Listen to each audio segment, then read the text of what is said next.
Poikkeuksellisesti mainitsen päähenkilön ja tämän familiar-apulaisen tässä kohden, koska ne on todella suuri kantava voima tälle animelle.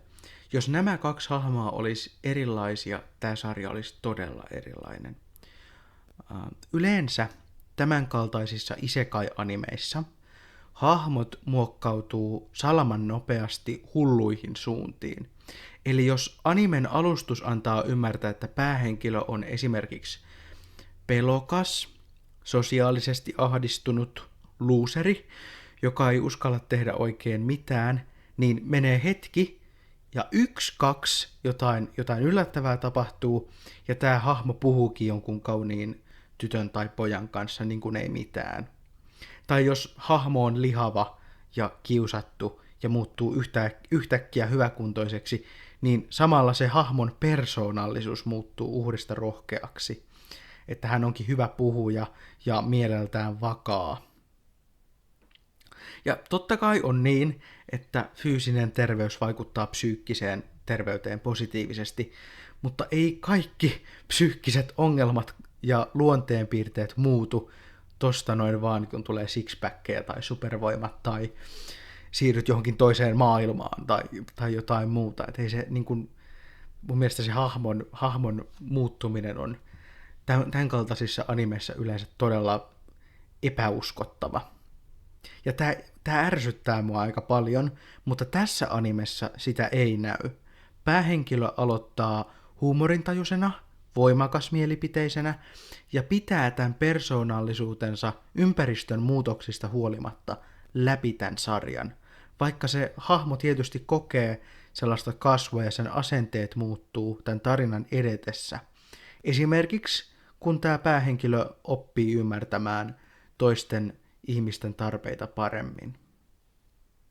Päähenkilö ei ylivoimaisista pay to win varusteistaan huolimatta ole tai yritä olla täydellinen teräsmies, vaan hänessä on paljon ärtymystä isekai-maailman ihmisiä kohtaan ja tällaista systeemivihaa tätä Otome-pelin kummallista maailmaa kohtaan.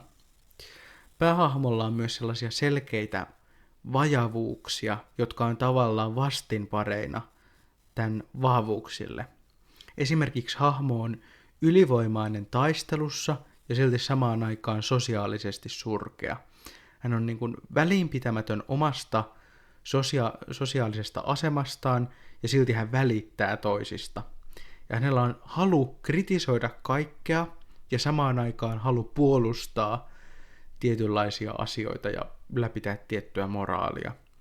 Ja tämä kaksinaisuus toimii tällä hahmolla aivan loistavasti. Että tämä päähahmo on erinomainen, koska hän on vajavainen ja samalla semmoinen samaistuttava ja myös aidosti hauska ja sarkastinen. Luxion eli Bartfortin robottipalvelija ei toimi tunteiden varassa tietenkään, ja tämä robotti silti jakaa laajalti Bartfortin ihmis- ja systeemivihan ilman sitä inhimillisyyttä. Ja tämä luo näiden hahmojen välille sellaisen yhteyden ja dynamiikan, jossa molemmat nahistelee aina välillä. Bartfortin halutessa auttaa ihmisiä ajoittain ja toimia empaattisesti, ja Luxionin halutessa olla murhaava tappokone. Molemmilla näillä hahmoilla on myös semmoinen paras ystävä, best friend-synergia ja sellainen sarkastinen asenne, mikä tekee näiden keskinäisestä dialogista hauskaa ja terävää ja tarinan kannalta ajoittain myös ihan syvällistä. Yhtä kaikki mä voisin verrata tätä päähahmoa jopa Blackadder-sarjan päähahmoon, jota näytteli siis Rowan Atkinson. Siis tavallaan totta kai siinä on eroja, mutta ainakin sen sarkasmin osalta. Ja harva isekai-anime kykenee mun mielestä tämän kaltaiseen sukkeluuteen ja mielenkiinnon ylläpitoon. Sanoisin, että se suuri sarjan koukuttavimmista asioista on nimenomaan tämä päähenkilö ja tämän päähenkilön apuri.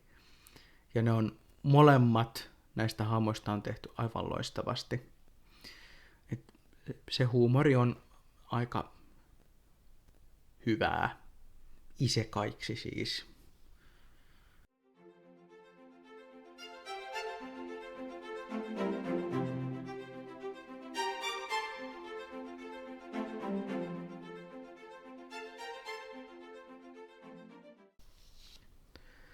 Ajattelin sitten mainita niistä negatiivisista puolista, mitä näen tässä animessa. Näitä on siis monissa muissakin isekaissa ja ylipäätään animessa vielä pahemmin esillä. Tässä sarjassa näitä listattuja negatiivisia puolia ei edes ole niin montaa, tai nämä ei ole nyt niin räikeästi esillä, nämä tässä dialla lukevat asiat. Ja rehellisesti nämä pointit riippuu myös tulkinnasta.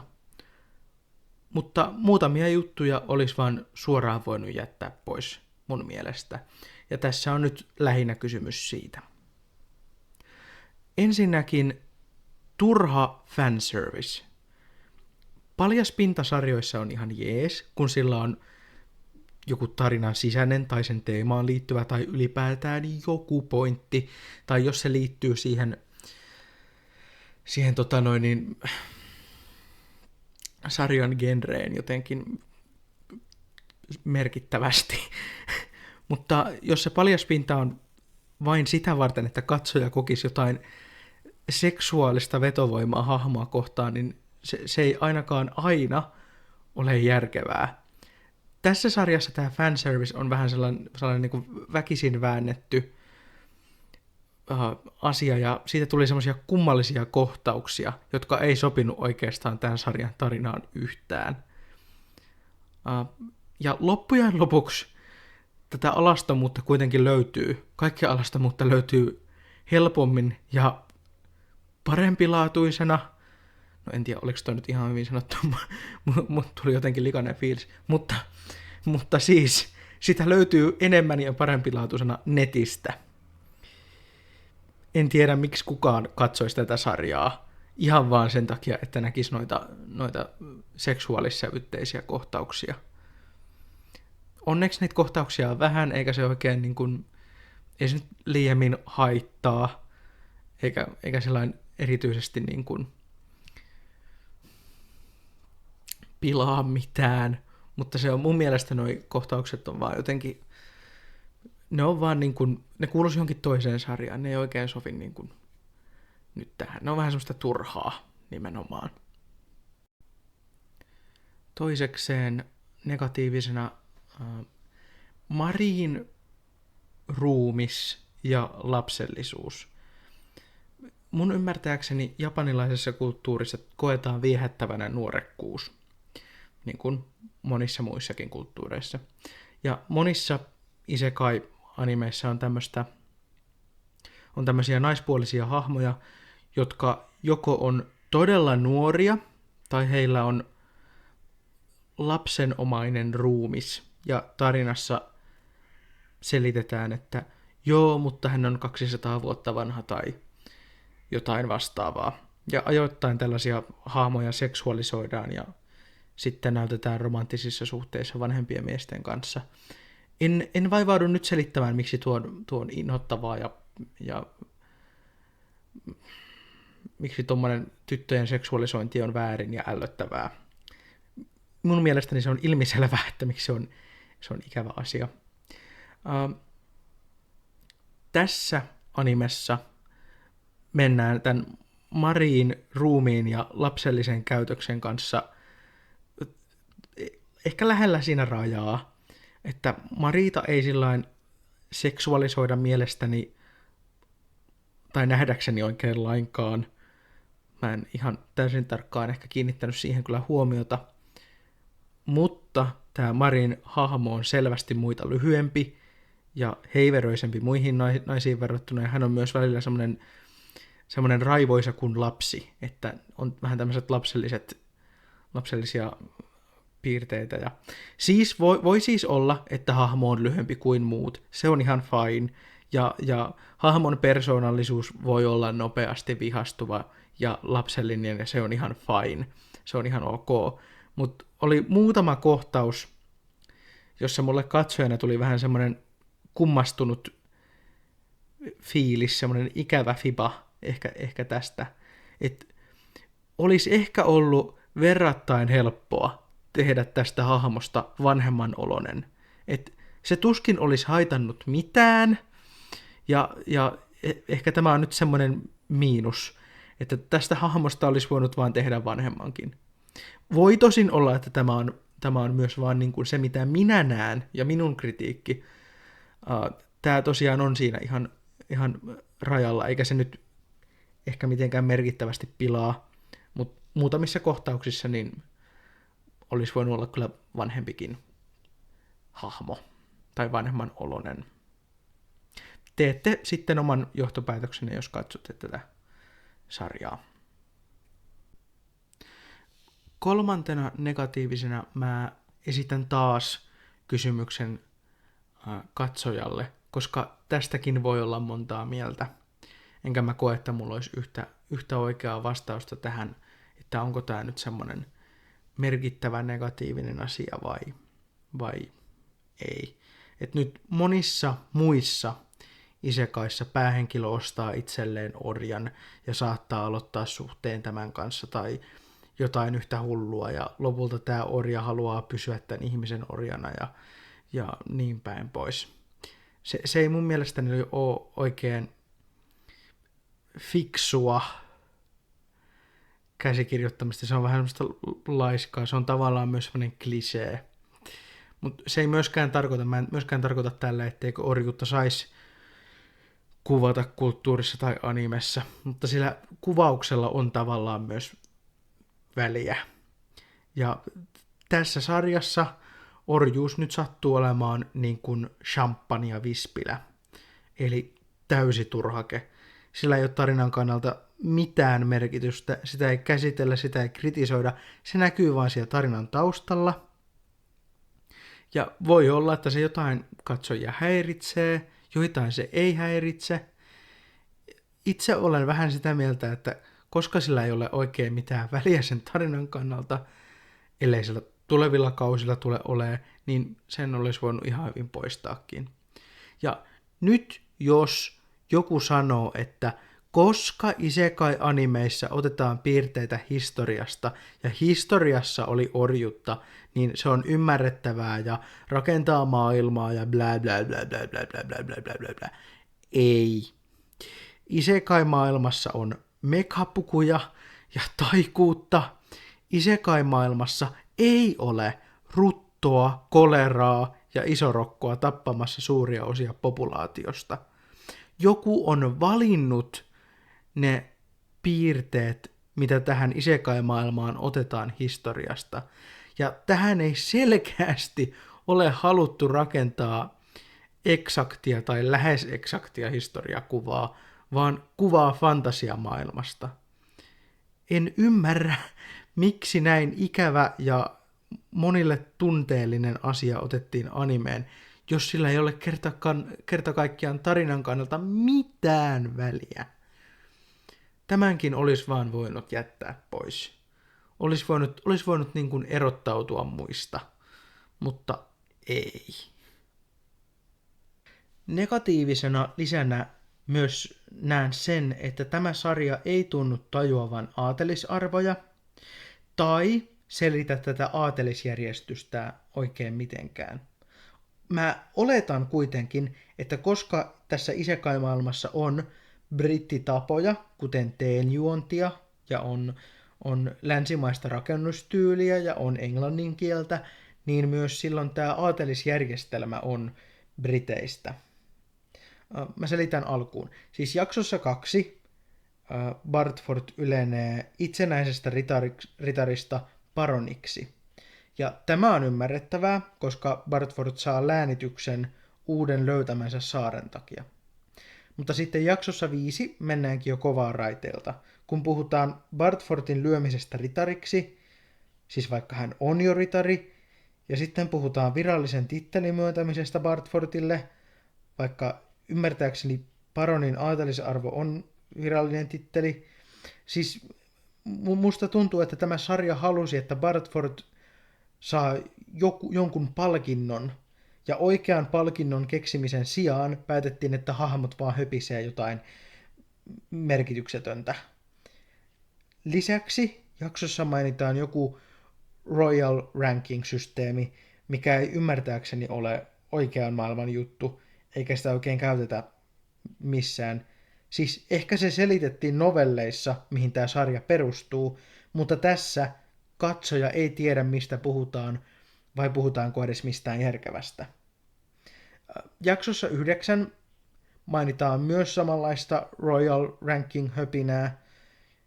Myös jaksossa 12 hänelle sanotaan ensin myönnettävän mitalin, jonka jälkeen hänestä puhutaan etuliitteellä Sir, joka viittaa ritarin titteliin, vaikka Bartford on jo baroni, ja mitalin antotilaisuudessa hänelle myönnetään varakreivin titteli, jossa taas vaihteeksi on järkeä.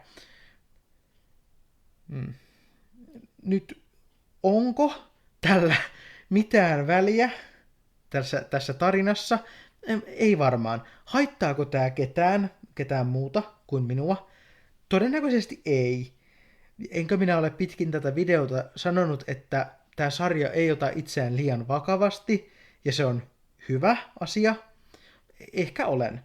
Mutta kun yleisö ei enää tiedä yhtään, mistä puhutaan, niin sillä dialogilla ei ole mitään väliä. Mua häiritsee tämä. Miksei noita turhia ranking-nimityksiä olisi voinut korvata jollain muulla palkinnolla tai jättää pois. En anna tästä kumminkaan paljoa miinusta, mutta totean, että tämä hiukan ärsytti mua, enkä mä tiedä ihan tarkkaan, että miksi. Ehkä kuningas Alfred tittelinillittäjän haamu tuli kiukkuilemaan mun alitajuntaan tai jotain vastaavaa. Mutta joo, tästä olisi voinut tehdä selkeämpää tuossa dialogissa, ja tämän kaiken googlaaminen ei multa vienyt niin kauaa aikaa, joten ei se olisi kai käsikirjoittajiakaan liikaa haitannut.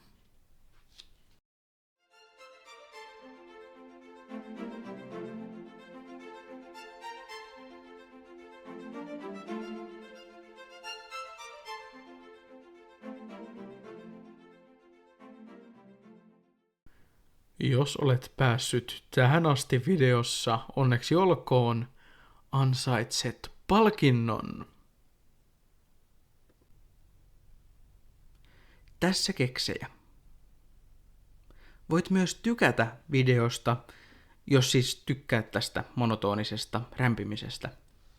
Mun on vielä sanottava sarjoista ja ylipäätään kaikesta audiovisuaalisesta kulttuurista, että sellaisen viihteen, mikä pyrkii olemaan yleisölle lähestyttävissä, niin on tasapainoiltava sen välillä, että tarina on selkeää ja ymmärrettävää, mutta samaan aikaan riittävän yllättävää ja mielenkiintoista. Tarinan on oltava siis sellainen, missä yleisö haluaa saada tietää, mitä tapahtuu seuraavaksi, mutta ei putoa kärryiltä. Tässä tasapainoilussa on hyvä käyttää elementtejä, mitä yleisö tuntee, mutta mielellään mielenkiintoisella tavalla. Mielestäni tämä isekai onnistuu tässä todella hienosti. Tosin kyllä niitä kliseitäkin löytyy. Tässä silmiinpistävimmät. Ensinnäkin, päähenkilö on yksinäinen, sulkeutunut nuori, joka ehkä osittain kuolee sen seurauksena, että hän pelaa liikaa. Tällainen sulkeutunut päähenkilö on ehkä liian monessa isekaissa ja seikkailuanimessa. Tosin tämä sarja ei tee näistä alun asetelmista perinteistä tarinaa, jossa ahdistunut ja kiusattu nuori nousee supervoimien myötä tasapainoiseksi ihmiseksi, joka puolustaa hyvää ja bla bla bla bla bla. Ei, vaan hahmolla on selkeä ja ulospäin suuntautunut vahva persoonallisuus, joka ei perustu pelkoon tai ahdistukseen, vaan röyhkeyteen. Kai, joo. Toinen klisee koskee maailmaa ja sen peruskoostumusta. On kuningaskunta ja on ylemmät luokat ja on taikuutta ja orjia ja monstereita ja siinä on todella monen isekain perusainesosat. Kuitenkin se, miten tämä sarja käsittelee näitä aineksia, on hieman erilainen. Sanotaan poliittisempi. Päähenkilö ei halua joutua ylempiensä vihaamaksi, ettei kuolisi. Samalla hän kuitenkin joutuu tiettyihin kahnauksiin akatemian oppilaiden kanssa. Päähenkilö ei siis ryntäile jatkuvasti johonkin saliin, missä kuningas istuu ja huuda jotain, jolloin kuningas huutaa jotain takaisin, vaan tässä kommunikaatio on hieman aidompaa. Siis isekaiksi aidompaa. Taikuuteen, orjiin tai monstereihin sen sijaan ei nojata tässä animessa määräänsä enempää. Ne ovat maailmassa, mutta ei tarinan pääasioita. Kolmantena kliseenä nostan akatemian olemassaolon ja muiden oppilaiden vihan päähenkilöä kohtaan. Tosin se, että isekai-maailma on otome-peli ja päähenkilö tietää sen, luo tällaista sopivaa hälläväliä fiilistä molempiin.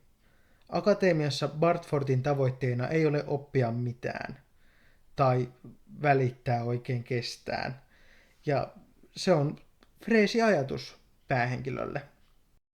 Neljäntenä kliseenä on se, että päähenkilö saa useita naispuolisia romanttisia kiinnostuksen kohteita ja se, että päähenkilöllä on familiar, mikä yleensä on tämmöinen maagisesti palvelijaksi pakotettu olento. Romanttisia kiinnostuksen kohteita on 2, mutta tässä sarjassa naiset eivät heittäydy päähenkilön jalkoihin, vaan näillä on oma persoonallisuus ja syvempi rooli tarinassa. Myös näiden 3 hahmon dynamiikka on aidohko.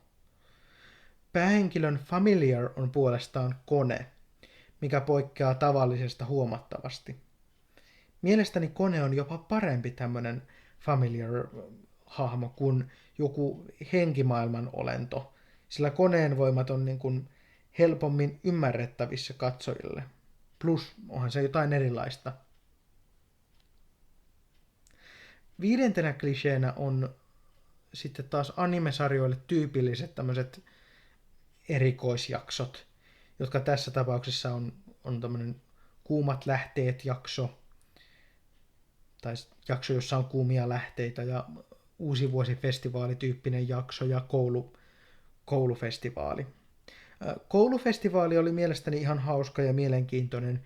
Se ei ollut ennalta arvattava, ainakaan minusta, ja kuumia lähteitä ei myöskään käsitellä paljon, mutta ne oli ehkä vähän turha lisä, niissä oli vähän tämmöistä turhaa fanservice-settiä.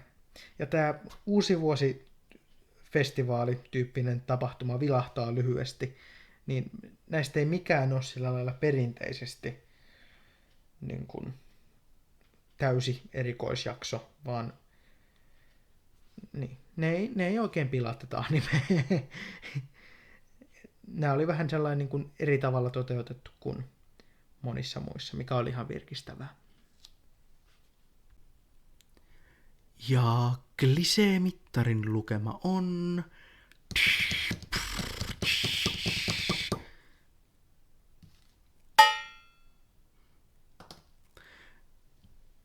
Originelli. Ei minkäänlaista lenssua, potilas on terve. Perustan mittarin lukeman sille, että tämä sarja kykenee käyttämään paljon katsojille tuttuja konsepteja uudehkolla tavalla, kiinnostavasti ja komediaa luoden.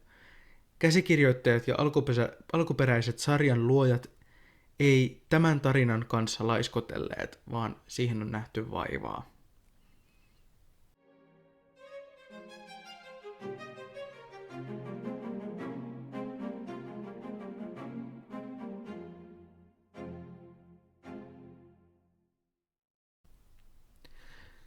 Kokonaisarvosanana päätin antaa tälle sarjalle 8, koska mielestäni tästä sarjasta oli paljon enemmän positiivista sanottavaa kuin negatiivista. Etenkin tarina, hahmot ja käsikirjoitus olivat erinomaisia, siis muihin isekai-genren animeihin verrattuna. En verrannut tätä animea mihinkään Sibeliuksen oopperaan tai Spielbergin elokuvaan tai muuhun vastaavaan korkea-arvoiseen työhön, vaan mietin nimenomaan tätä isekai-genreä, johon kuuluu paljon haaremeita ja samantyyppisiä taikavoimia ja melkein toisistaan erottamattomia dialogeja. Rima hyvän isekain suhteen ei ole minulla ehkä korkeimmalla, mutta tämä sarja meni sen riman yli reippaasti. No, sen jälkeen, kun olin antanut oman arvosanani, ajattelin vilkaista, mitä muut tälle antoivat. Crunchyrollissa 60 000 katsojaa oli antanut tälle sarjalle 5 tähteä 5, mikä oli aika anteliasta. En tosin huomannut, että kuinka monta ihmistä tämän sarjan oli Crunchyrollissa katsonut. Vähän hutasemmalla sen vilkasin, joten voi olla, että tämä ei anna niin kuin ihan täyttä oikeaa kuvaa siitä julkisesta mielipiteestä. Näin siis ajattelin ja menin katsomaan, että mitä IMDb ja MyAnimeList sanoivat. Ja molemmat antoi aika samanlaiset pisteet. 7,3. Joten hajontaa eri palveluiden pisteessä on olemassa. MyAnimeListillä arvion näytti jättäneen yli 160 000 ihmistä, joten se lienee luotetuin niin kuin massamielipiteiden arvio. IMDb:llä arvion jätti alle 2000 henkeä, mutta sen muutamissa kirjallisissa arvosteluissa näkyi niin kuin selkeää arvostusta myös tälle sarjalle. Yhteenvetona voi sanoa, että kaikki eivät selvästi jaa tätä arvostustani tälle sarjalle, ja hajontaa oli paljon, mutta se kuuluu asiaan, ja ehkä niin kuin yhtä kaikki tässä ollaan samaa mieltä, että tämä ei ole ihan surkea sarja, eli voi hyvinkin olla katsomisen arvoinen. Ja lopuksi yleinen suositukseni. Jos pidät isekai-animesarjoista, joissa päähenkilö on epäreilun voimakas, joissa tarina ei ole liian vakava, joissa on toiminnan lisäksi ihmissuhdekoukeroita, joissa tapahtumat sijoittuvat Super Mario-pelin tapaisille leijuville saarille, eikä sinua haittaa taikuuden ja mekhan yhdistäminen, taustalla vilahtava orjuus, lievä fanservice ja ylimielisten miesten pieksäntä, saatat nauttia tästä animesta. Jos pidit videosta niin hyvä, seuraavaan videoon asti nauti elämästä. Hei hei!